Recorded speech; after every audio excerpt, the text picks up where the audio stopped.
Славянские мифы полны реальности, о которой люди забыли. Сможете ли разглядеть ее в этих диких и причудливых образах? Когда-то давно, до того, как первое семя коснулось земли, мир был лишь бескрайним морем. Ни гор, ни лесов, ни человека, только вода и небо. Однажды Белобог спустился с неба, чтобы сформировать земную твердь. Однако затем он подумал, что эта грязная работа не для него. Тогда он призвал свою тень, Чернобога. Чернобог с радостью взялся за дело. Земля поднялась, темная и плодородная. Однако в его руках суша росла, и горы вздымались, не оставляя места для моря.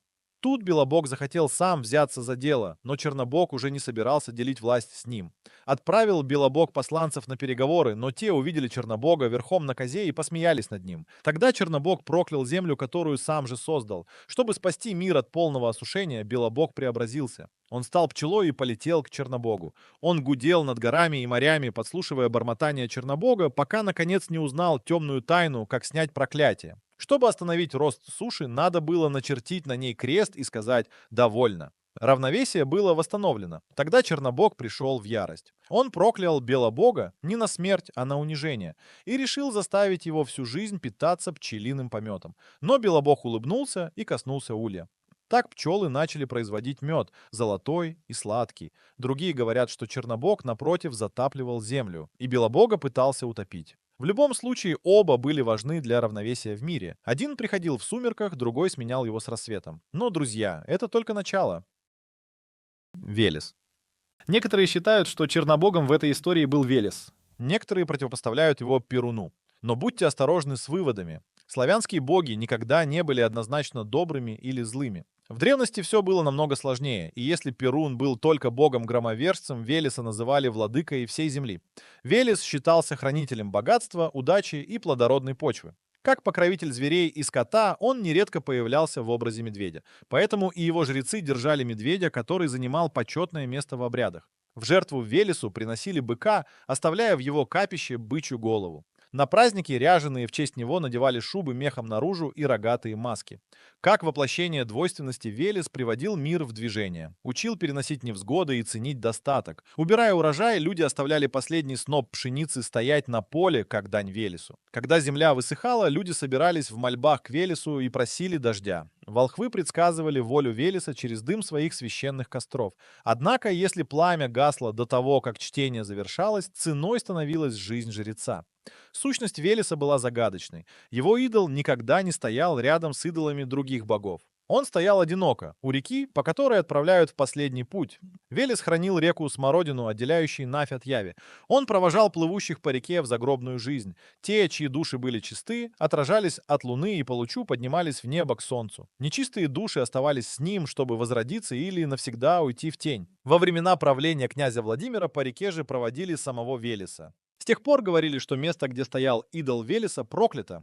Животные там не ходили, скот заболевал. Это был гнев Велеса за то, что разрушили его святыню. Уйдя под землю, он стал змеем. Его покрывала одновременно чешуя и волосы. Он мог летать на огромных перепончатых крыльях и дышать огнем. В то же время огня молнии он боялся. Но когда Велес не гневался, он хранил богатство земных недр. А когда принимал человеческий облик, играл на волшебных гуслях. И если вы услышите тихую музыку струн у реки, то забудете обо всем. А кто осмелится слушать слишком долго, окажется во власти Велеса и исчезнет в тумане. Ирий. Какой мир ждет на той стороне? Когда птицы летят на юг и исчезают в тумане, старики говорят, что они полетели в Ирий, царство солнца за облаками, где всегда лето. Там растет мировое древо. Одни говорят, что это береза, другие — дуб. Его крона касается небес. На его ветвях восседают девы-птицы с человеческими головами, а души мертвых отдыхают в тени его листьев. Под деревом находятся колодцы, источники живой и мертвой воды. В Ирии год проходит как мгновение. Ибо это место ожидания между рождением и смертью. Именно отсюда аисты приносят души детей. Даже весну, как новую жизнь, птицы приносят из Ирия и забирают, возвращаясь туда осенью. Среди этих райских птиц летает сирен, наполовину женщина, наполовину птица. На яблочный спас в августе она прилетает в сады и плачет над яблоками. Говорят, ее печальная песня так прекрасна, что кто ее слышит, все забывает и уходит в мир мертвых навсегда. В золотом свете полудня Алконос летит в тот же сад. Она смеется, стряхивая росу с крыльев. Печаль рассеивается, яблоки светятся и приобретают целительную силу. Говорят, однажды дровосек наткнулся на гнездо сирин во время шторма. Один птенец упал с ветки. Мужчина прикрыл его своим плащом. В ответ скорбящая мать предложила ему загадать желание. Он сказал, что хочет увидеть то, что будет ярче солнца. То, чего не видел никто. Сирин отнесла его в пещеру глубоко под корнями мира. Внутри мерцали тысячи свечей. Сирин сказала, каждое пламя — это человеческая жизнь. Когда оно гаснет, угасает и человек. Мужчина попросил показать ему существо, которое их гасит. Сирин предостерегала, но дровосек настоял. Он увидел и ослеп. Но он вернулся в свою деревню с совсем другим зрением. Он мог лечить больных, утешал умирающих. И когда люди спрашивали, как он узнает, когда придет их время, он шептал, потому что я видел того, кто гасит пламя. Навьи. Но не все могут надеяться попасть в райские сады Ирия. И не всегда из загробного мира приходят желанные гости. Из Нави подземной части мирового дерева к живым приходят голодные мертвецы. Потому их называют Навьи или Навки.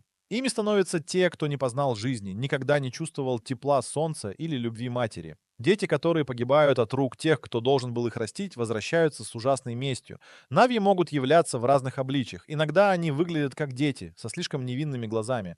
В других случаях они принимают облик взрослых. Их лица бледные, губы потрескались от жажды. Но внутри у них всегда жажда, которую невозможно утолить. Они пьют не только молоко, но и кровь. Они присасываются к женской груди и оставляют только сухой скелет. Но не стоит думать, что навьи угрожают только матерям. Навьи также восстают из воды и заманивают к себе живых. Они зовут в самую трясину или омут. И нельзя понять, что это они, пока не станет слишком поздно. Также они могут принимать форму ворон. Собираясь в стае, эти существа жаждут большего, чем падаль. Они ищут человеческие глаза. Они будут царапать и клевать, пока ваше зрение не оставит вас. А вместе с глазами исчезнет ваша душа, и вы присоединитесь к их тьме. Есть время, когда граница между навью и явью особенно тонка.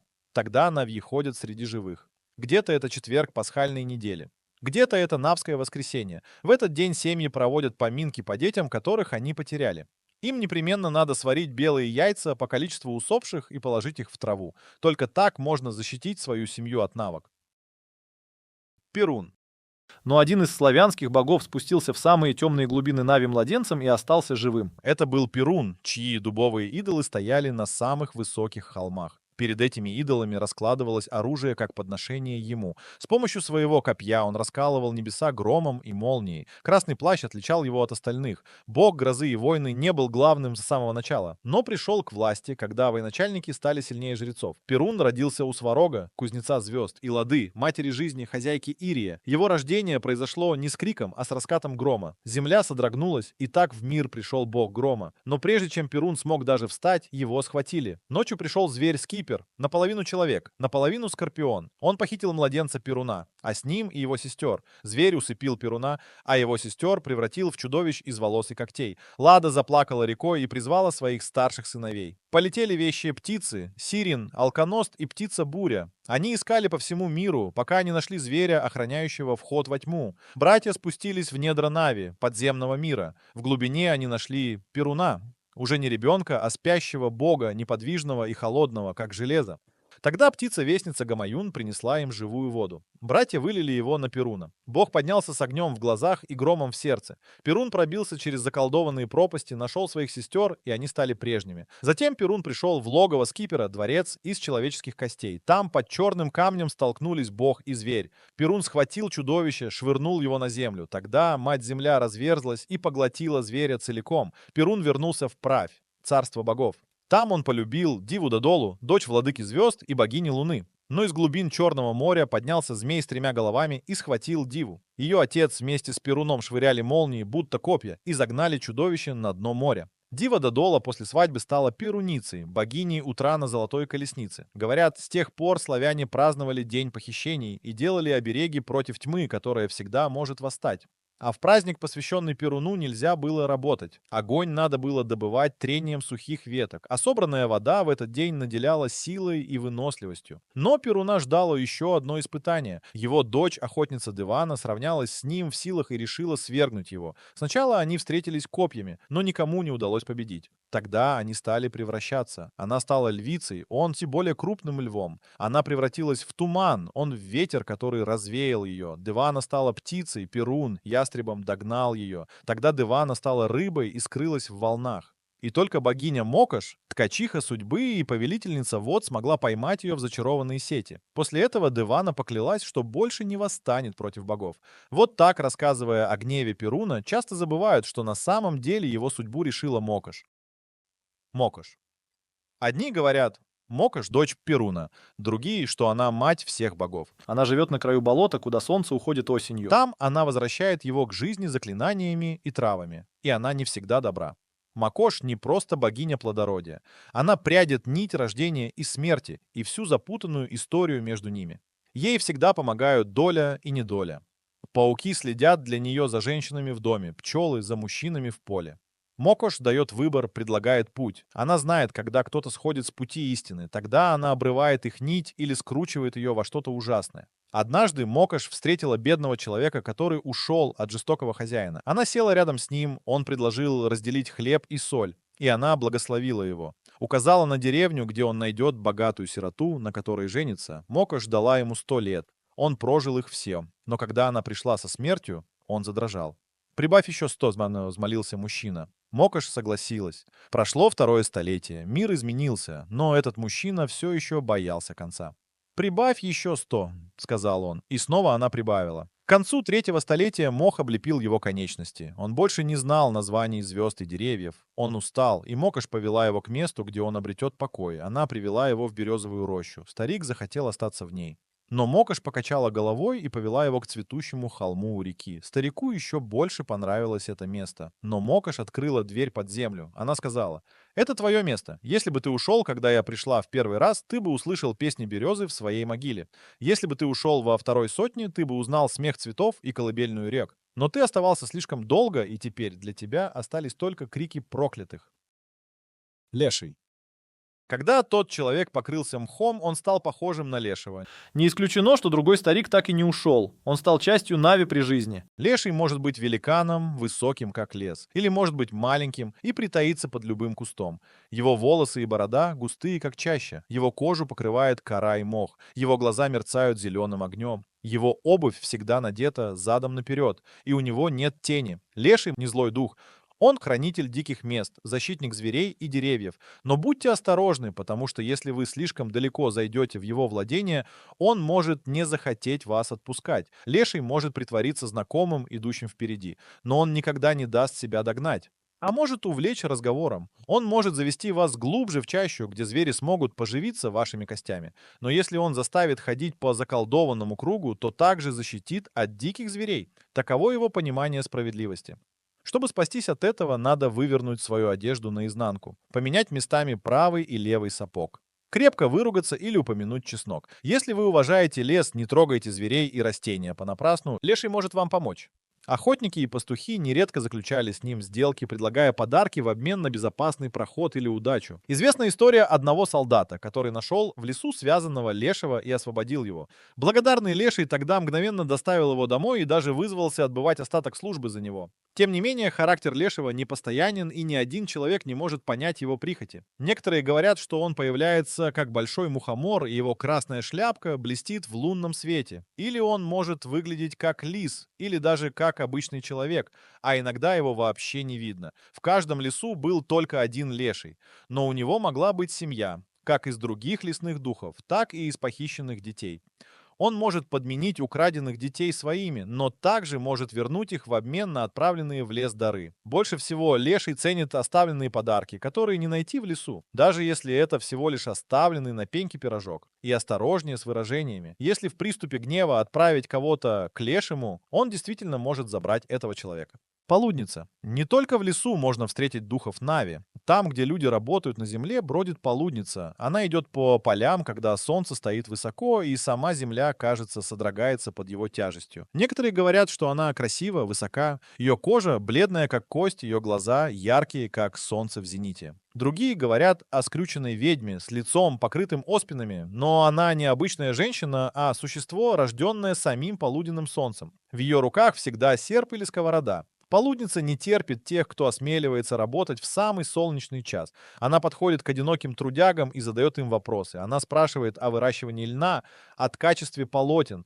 но отвечать ей надо без промедления. Затруднишься ответить, и она скосит тебя, как траву. Полудница не просто карает тех, кто не чтит ее время. Полудница защищает урожай, посевы, и когда воры приходят в поисках зерна, она там. Она снесет им головы серпом и положит их в свой мешок. Говорят, что в ее час нельзя даже спать. Ей все равно, кого она найдет. Если оставить коров в полдень, она может украсть их молоко. Полудница может появиться как порыв ветра, как огненный мираж. А если кто-то осмелится пойти за ней, будет ходить по полям кругами. И их больше никогда не найдут. От полудницы можно сбежать. Говорят, что она дает время укрыться. Однако, если оскорбить ее, она может проникнуть в дом. Одна женщина разгневала полудницу, когда полоскала белье в воде, где та купалась. Женщина бежала домой, но полудница настигла ее там. Женщина спряталась, и только разрезанный хлеб на столе защитил ее. Домовой. В доме тоже живут духи, которых нужно уважать. Самым почитаемым из них был домовой. Однако немногие его так называли, большинство осторожно звали его дедушка. И разговаривать с ним полагалось как с собственным дедом, а также оставлять ему молоко и хлеб с солью. В богатых домах домовые были мохнатыми, в бедных — голыми. Но они могли принимать любой облик, от маленьких старичков до паучков за печкой. Они также могли становиться невидимыми. Именно так домовые о чем-то предупреждали. Могли сесть на грудь и так подавать знак, могли гладить людей, как кошек. В доме, где домового уважали, он следил за порядком. Не давал огню погаснуть, сушил зерно, ухаживал за скотом, прогонял из дома злых духов.